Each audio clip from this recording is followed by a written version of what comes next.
Привет, это я. В этом видео обсудим, какое количество овощей, то есть салата или зелени, нужно потреблять. Конечно, это, возможно, слегка перебор, и вряд ли вы станете пользоваться такой вилкой. Но я просто пытаюсь донести одну мысль. Если посмотреть слово «пища» в словаре, оно связано со словом «питать».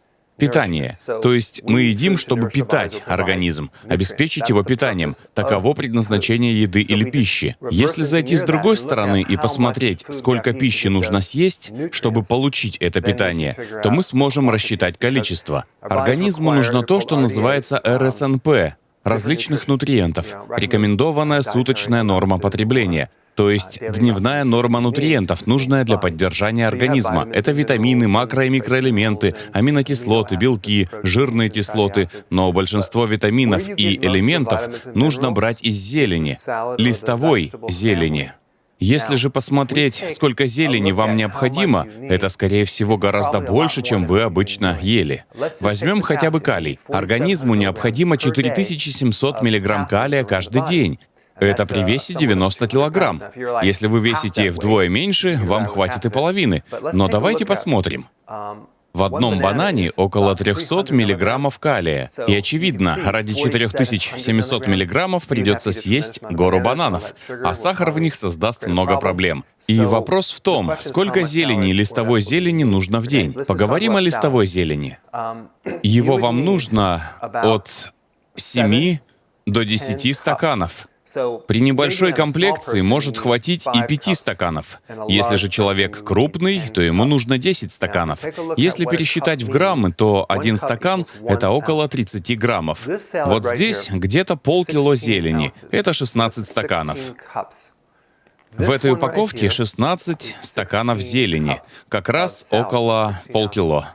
Так что в среднем, если вы весите примерно 80 килограммов, не знаю, от 70 до 90 килограммов, то вам нужно около половины от этого количества. Может, чуть меньше половины, может, чуть больше половины в день. Знаю, вы сейчас подумали, да ладно, это же так много. Это не так уж трудно, потому что зелень легко усваивается. Вы можете часть съесть на обед, а часть на ужин, и все. Я съедаю всю зелень за один прием. Моя миска вдвое меньше этой. Я кладу в нее всю свою зелень и съедаю ее за обедом. На день хватает. Конечно, я съедаю больше зелени, чем мне требуется. Просто потому, что мне от нее хорошо. Но также имеет значение, какого качества эта зелень. Например, салата айсберга вам пришлось бы съедать целую гору. Но возьмем типы зелени с высоким содержанием нутриентов. Это смесь шпината и кейла. В кейле нутриентов огромное количество. Другие типы овощей, относящиеся к крестоцветным, например, мангольд, даже руккола, тоже из крестоцветных, во всех них очень высокое содержание нутриентов, кроме кочанной капусты. В капусте не так много витамина А, вряд ли он в ней вообще есть, но в ней много витамина С. Сколько-то витамина С, но в ней много фитонутриентов. Это дополнительные вещества в овощах, которые дают лучшее питание, чем обычные овощи. Так что это положительный момент. Но сейчас речь о витаминах и элементах. Например, вот эта весенняя смесь, сюда входит много разных растений. Руккола, салат латук, шпинат, свекольная ботва, мангольд, листовая горчица. Вся эта разнообразная, невероятная комбинация зелени, салатных листьев и других растений, в том числе крестоцветных. Этот продукт по-настоящему то, что надо. Я сам это ем, потому что тут есть целый ряд компонентов. Я получаю и витамины, и элементы. Но этой смеси нужно есть много, пол-упаковки. В других упаковках, например, в этой, 300 граммов. Если съедать 3/4 такой пачки, Этого будет хватать. Есть и другие упаковки меньшего размера, квадратные. Они где-то в половину меньше. У них граммов по 150. Их можно съедать по упаковке за один присест. Или в день, зависит от вашей комплекции. Именно столько вам нужно для жизнеобеспечения организма. Калий. Не только калий, еще марганец, кальций и все остальные нутриенты есть в зелени. Еще хочу упомянуть, что некоторые добавляют в зелень проростки. Это очень разумно. 1 чайная ложка ростков эквивалентна 50 чайным ложкам брокколи по содержанию фитонутриентов. Они обладают противораковыми свойствами, так что можете использовать проростки. Что касается салатных заправок, очень важно, чтобы в них не было сахара.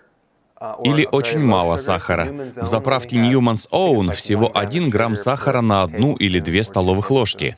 Вполне сгодится. Но лучше сделайте заправку сами. Оливковое масло и красный винный уксус. Я сейчас не буду придираться к точному составу заправки. Доставить всю эту зелень в организм гораздо важнее, чем избежать чего-то в заправке. Огромная польза от зелени превышает все остальное. Что касается добавок к зелени, тут важно еще вот что. Это точно не сухарики и не клюква. Почему? Потому что в них полно сахара. Не кладите изюм. Можно добавить к зелени жиров. Кусочки бекона, фету, оливки, оливковое масло. Все это очень важно, потому что позволяет извлекать жирорастворимые витамины из зелени, из растений, потому что в растениях, в зелени и так далее содержатся не сами витамины, а их прекурсоры. Это неактивные формы, которые преобразуются в активную форму. Например, витамин А в зелени нужно преобразовать в активную форму. Если добавить к зелени жиров, вы извлечете из зелени больше нутриентов. Нам не нужна обезжиренная зелень. Нужно добавить к ней немного жира. Я вот люблю фету. Что касается других добавок, добавляйте, что хотите, но только не фрукты. Не сахар. Но можно добавить что-нибудь еще, например, другие овощи. Орехи, семена, грецкие орехи, пеканы, сыр с плесенью и все в таком духе. Еще раз хочу подчеркнуть, что нужное вам количество зелени, вероятно, больше того, что вы едите сейчас. И что больше зелени улучшит самочувствие. Так что начинайте претворять это в жизнь. Надеюсь, информация вам пригодится.